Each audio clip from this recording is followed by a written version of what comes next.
Now we have just an incredible opportunity to hear from our minority leader. And to introduce him, I would like to introduce John Samuelsen, the International President for Transportation Workers Union of America. And he will introduce Schumer. Good to see you. Hey, thank you for having me. So the Transport Workers Union represents tens of thousands of transit workers in cities across America, track workers like me, New York City subway track workers like me, bus operators, train crews, signal maintainers. And at the end of the day, transit workers are the unsung heroes of this pandemic. We were the ones out there on the front lines. We were the ones who ferried other essential workers, nurses, doctors, grocery store workers. Transit workers ferried them to the front lines of this fight, and we have paid the price. Around 145 transit workers in the TW have died in the line of duty to COVID-19. Others have been sick. Thousands of others have been sick. Thousands of others will be affected for life. And this was all done in the most unsung, heroic fashion one could imagine. We came to work every single day, diligently getting people back and forth to where they had to go during COVID-19. And we'll do it again. And we are doing it right now in cities across America.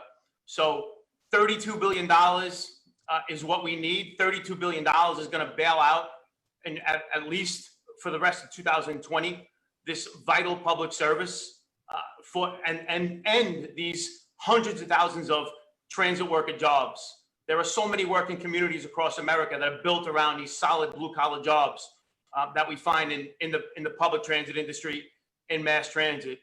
So when Congress and the Senate and the Republicans and Mitch McConnell, while they don't seem to have any kind of problem bailing out Wall Street, all of a sudden, when it comes to bailing out perhaps the greatest economic engines across this country, which are public transit systems, they have a problem. And one can only surmise that they have an anti-urban agenda by doing what they're doing. So on that note, it gives me great pleasure to introduce Senator Schumer. Senator Schumer is, first of all, he was my congressman in Brooklyn, and he's a fellow Brooklyner. And he's been a true hero, a champion to transit workers and transit riders across the country. He's fighting tooth and nail every single day to advance the cause of transit workers, transit riders, and mass transit. So without further ado, Senator Schumer. Thank you. Thank you, John. And John and I grew up near each other. I'm a little older than him, but we would take the D train into Manhattan regularly and use mass transit, as my family still does today. And it is so important. And I want to thank John for the great job he does from Resurrection Church in Gerritsen Beach. Yeah. Again, sorry about your recent loss, John. I also want to thank Ann Garcia Ashley from the Gamaliel Foundation. That's how we say it biblically. And you do such a great job putting people together to affect change. So thank you. I also want to acknowledge Senator Van Hollen, another strong mass transit advocate, my colleague from Maryland, as well as Jerry Nadler and Chuy Garcia from across the way. Soon enough, we'll have a Democratic majority in the House, and we'll keep our Democratic majority in the House, gain one in the Senate, and then we won't have to do these rallies because we'll just know instinctively what John Samuel said, how important mass transit is to the country. And of course, everyone at the emergency campaign for transit justice, thank you. It is an emergency. Also, I want to thank the folks at the MTA and across the country for all of you who are part of representing our mass transit systems. And most of all, the heroic transportation workers.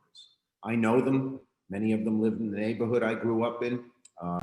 Many of them I see driving the buses and conducting the subways and doing everything else. And the people from TWU, our great New York Local 100, and the many other locals, ATU, the men and women in the transit system. As John noted, it's been a tragic year.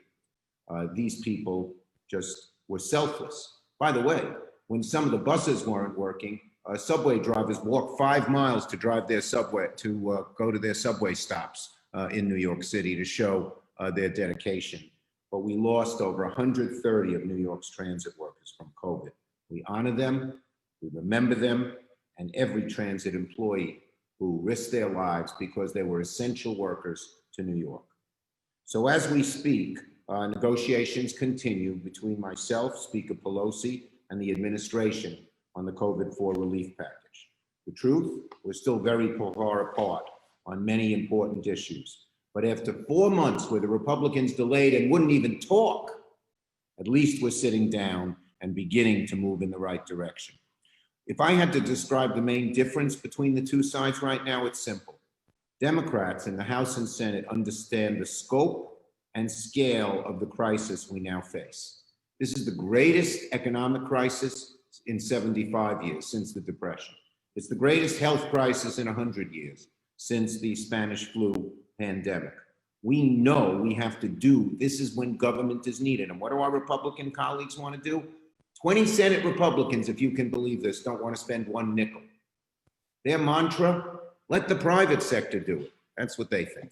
Well, when you have a great health crisis, when you have a great transit crisis, when you have a great economic crisis, the public sector can't do it.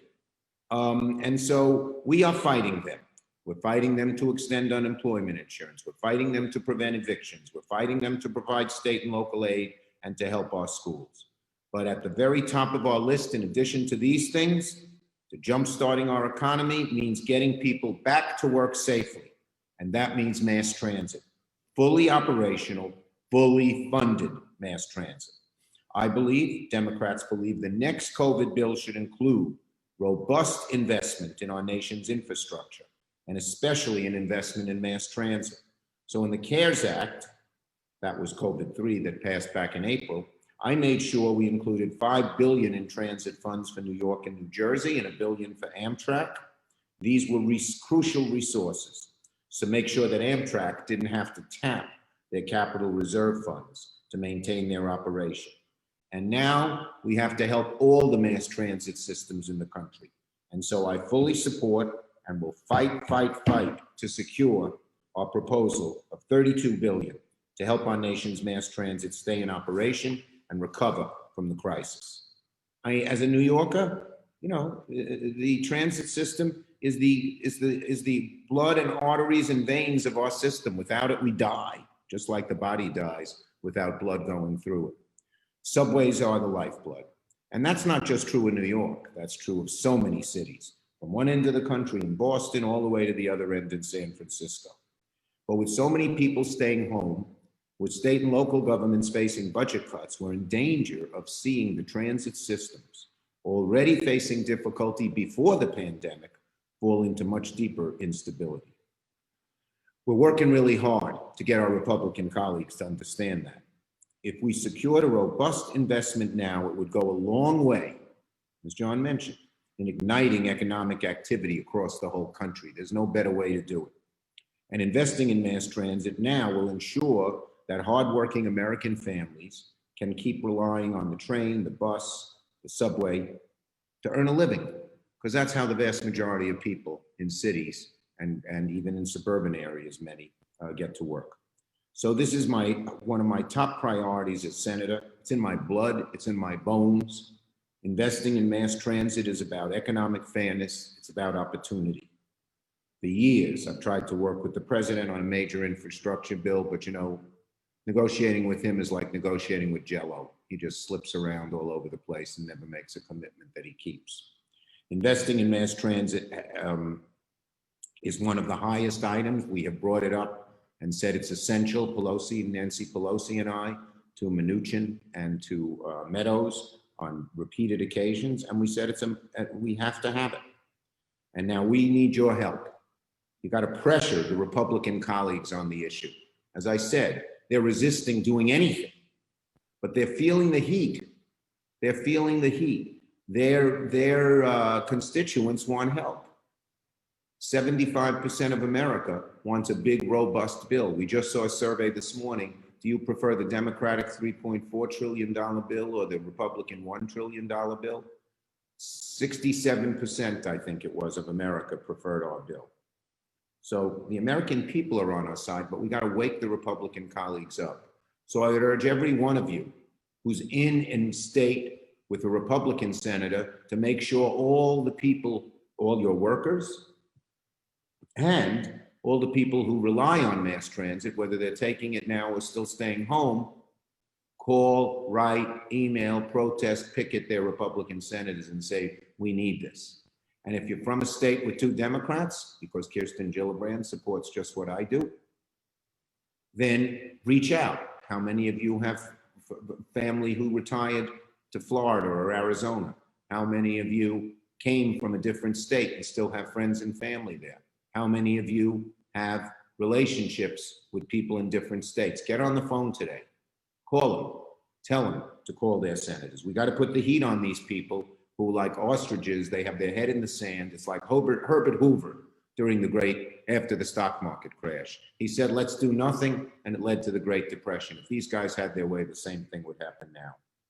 So my commitment to mass transit will not waver. It's my bones. It's just part of me. You couldn't take it out of me. No great surgeon could figure out how to separate Chuck Schumer from mass transit. And it's at the very top of my priority list. We keep fighting, keep fighting, keep fighting. I am sure we'll be able to protect our mass transit systems. Thank you. Stay healthy. Keep up the good work, and on to victory very soon. Thank you so much. Thank you, Minority Leader. Thank you. And you heard it. He gave us clear direction. Get the relatives, get calling, and call everyone.